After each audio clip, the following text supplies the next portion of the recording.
Reclaiming Timeless Ways, Mike Traster, Simon Fuller.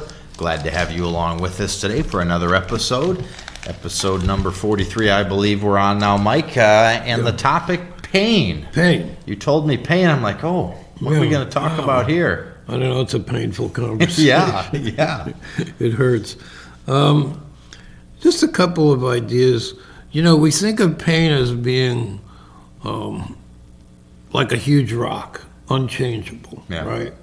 So if you think about it, if you're in pain, if you sit let's say my back hurts, right? Sure. If I sit a certain way, I'm going to lean into the pain and make it worse, right?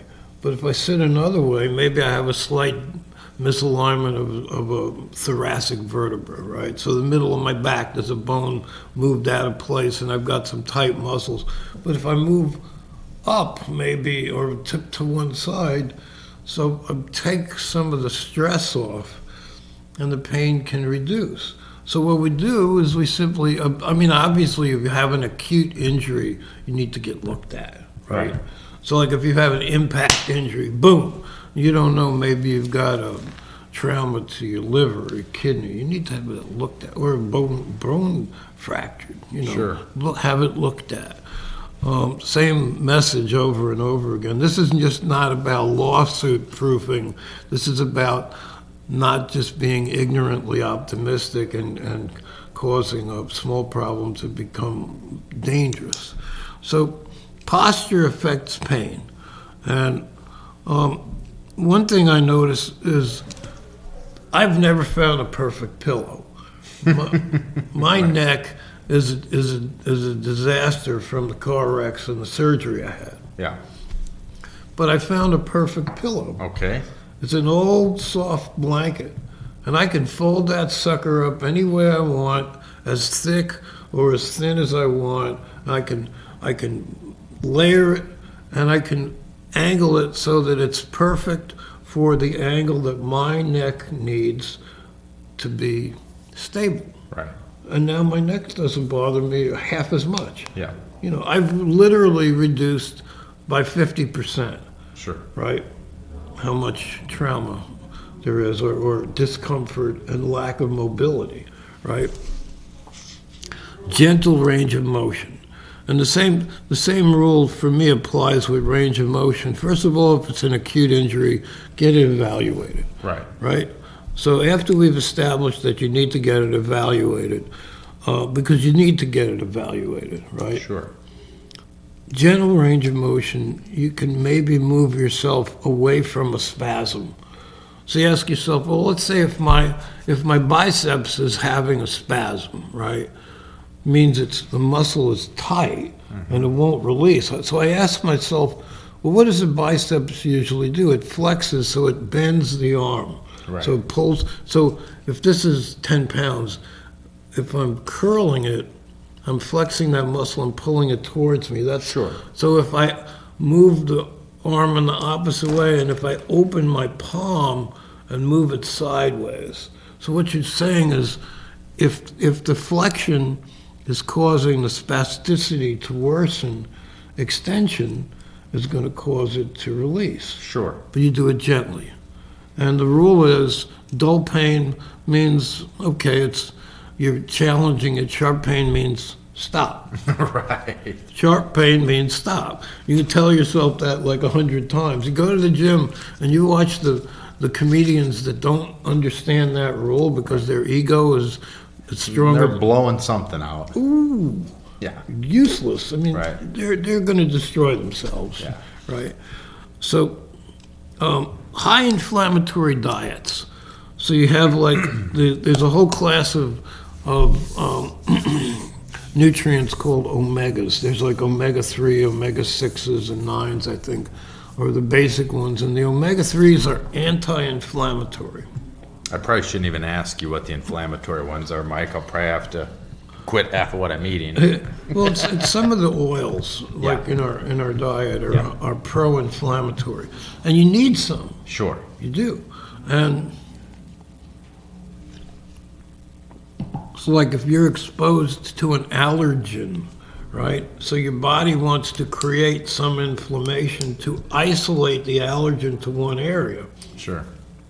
So it uses its inflammatory capacity in a positive way. Sure. As long as it's not overreacting, right? Right. If it's overreacting, you might get a constricted airway, right?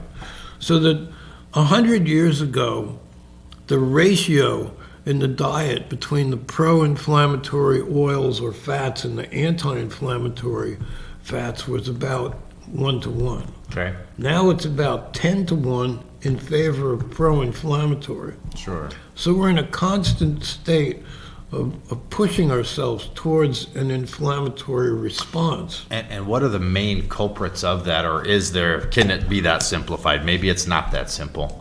I think, olive oil is an anti-inflammatory oil. I think peanut and cottonseed oil and a couple others are more pro-inflammatory. But a lot of the foods that were... Right. Fish, bottom-feeding fish is anti-inflammatory. That'd be omega-3s, right?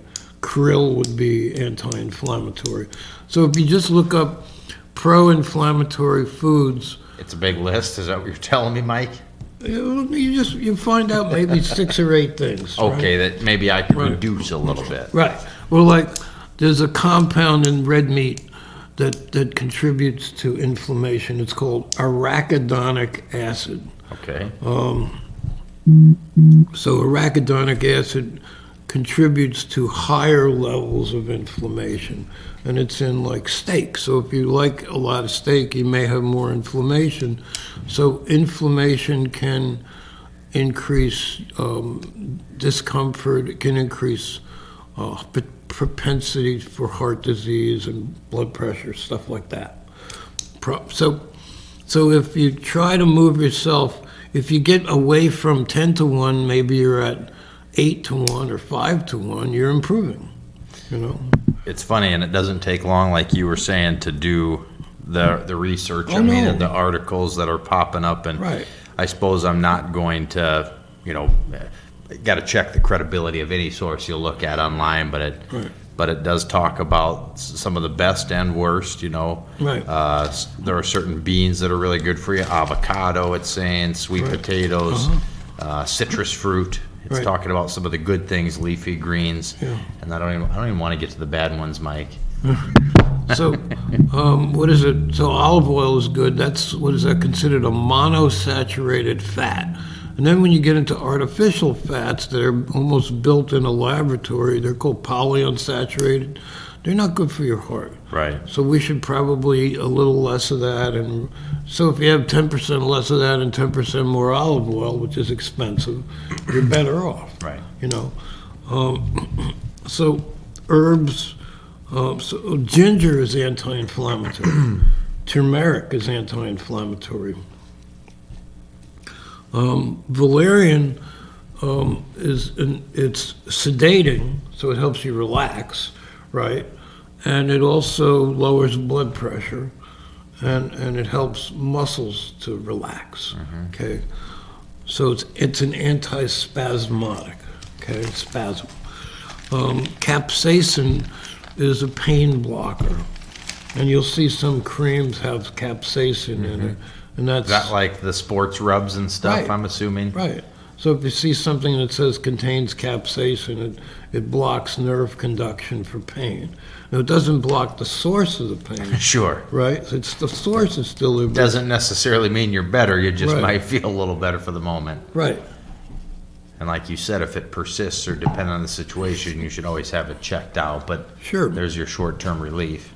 Right. So, like, we have a medical doctor or an osteopath, and they're training. They have the same requirements in school, but osteopaths are also trained to do manipulative therapy on the full body. And some function more adequately at that than others. Sure. They're not all interested in that. But so they're different, but I would say I would not think of an MD as superior to an osteopath. In some ways, I would think of an osteopath as a general practitioner as having some added skills. Sure. Now, a medical doctor instead of an osteopathic doctor, and they have the same license, right? So they're licensed to do all the same things. Right.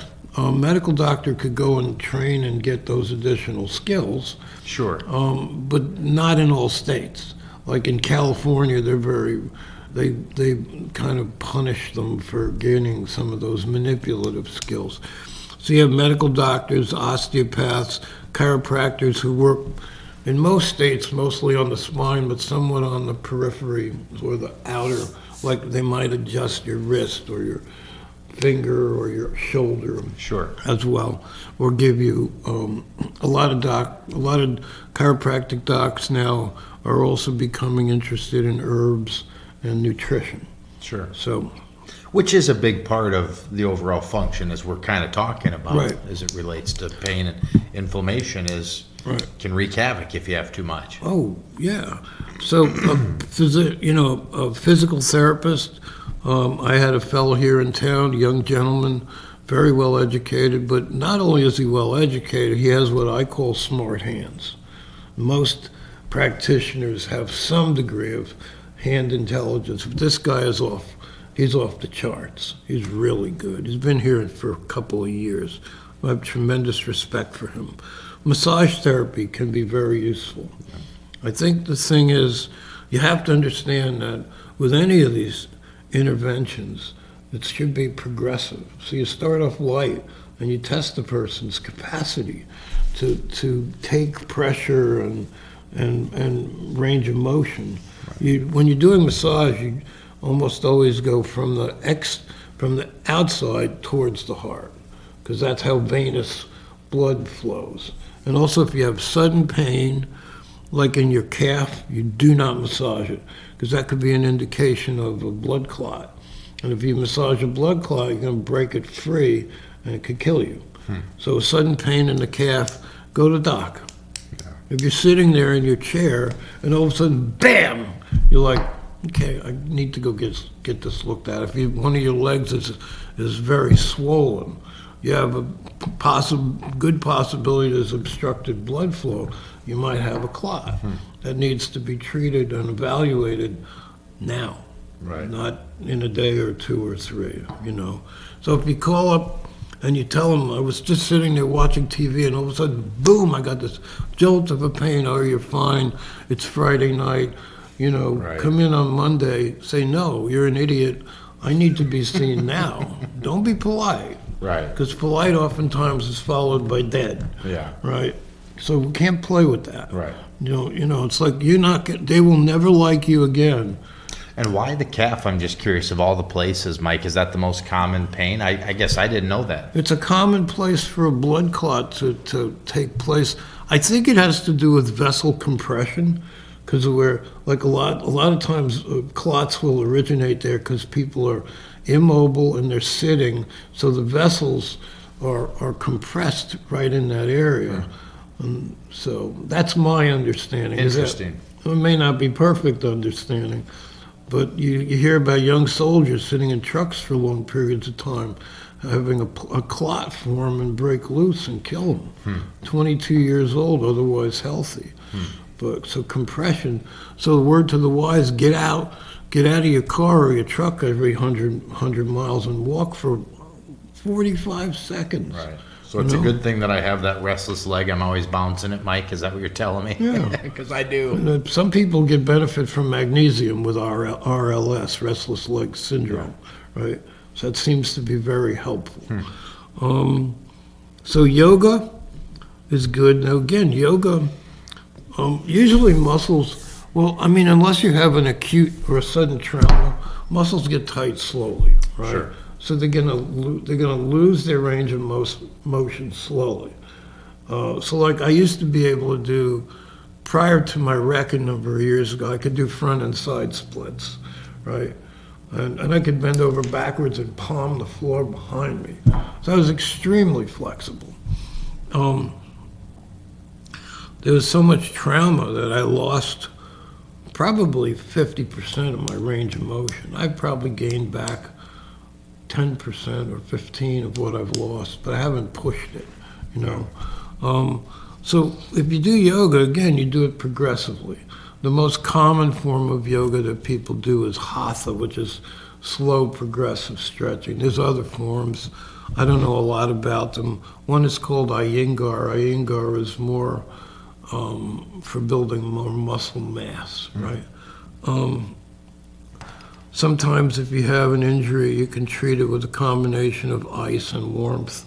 Sure. So ice will bring down inflammation. Warmth will bring in circulation to help healing. Some people do laying on of hands. I used to do it, and nobody understands why it works. So if this is somebody's forearm and you're skilled at laying on of hands, there's some sort of an energetic field that comes from your hand. And I think partly it's with intention, right? And Reiki and laying on of hands, to me, are very similar, if not the same. There's a whole difference of terminology. But if you can hold your hands together or hold them across your face, and sometimes you'll feel almost like a sphere of energy, of warmth, right? And if you do that, if you practice it with proper intention, sometimes you can help yourself or somebody else reduce pain. Sure. I think your ego can get in the way, and it seems like when it does, the gift goes away. Sure. You know, and if you become almost like what the word they use is a tube or a conduit, like a pipe. So you become a pipe, like with the Reiki or with the laying on of hands. You see yourself as an instrument of healing rather than using your own energy, right? A bad mattress, right? So anytime you have a bad couch, a bad chair, bad mattress, bad car seat, you're going to have excessive tissue compression in some places. Where you have reduced blood flow, you get muscle spasticity and pain, right? So you want to look at the surfaces where you're resting, sitting or standing, and, or is my job keep me immobilized for long periods of time? That's not healthy. Right. It's not safe. Right. Breathing. As you're doing stretching, you're breathing. If you're inhaling and exhaling gently, you exhale on the stretch, right? Interesting. So that would be just some basic things about pain. And that's a pretty common, as you're going through that, most of us have experienced something in that realm. Right. And so hopefully there's something that next time, if you didn't already know, you can take away. Right. I think if you do massage, like for a family member and your hands hurt, like if you use the edge of your thumb instead of your fingers, your thumb is tougher than your fingers, or you could use your knuckles gently, or you could use the base of your palm, which is called the pisiform bone. And again, you move from the far or the distal towards the heart, right? You can even use your elbow, and so that way you're not straining. Like let's say you've got your husband or your wife's been in a car wreck and they have chronic spasticity, and you get some basic training, take a book on family massage. After they're out of that acute period of injury where it's safe, you can use your elbow and just learn, use maybe a little massage oil. Yeah. And that way you're not dragging against the skin, your hand is more flowing with it. Sure. So those would be some good things. All right. Probably a quiet environment reduces stress, which helps reduce spasticity. Sure. All right. Well, thank you, Mike. Thank you. Thank you for joining us. Until next time, we hope you have a fantastic day.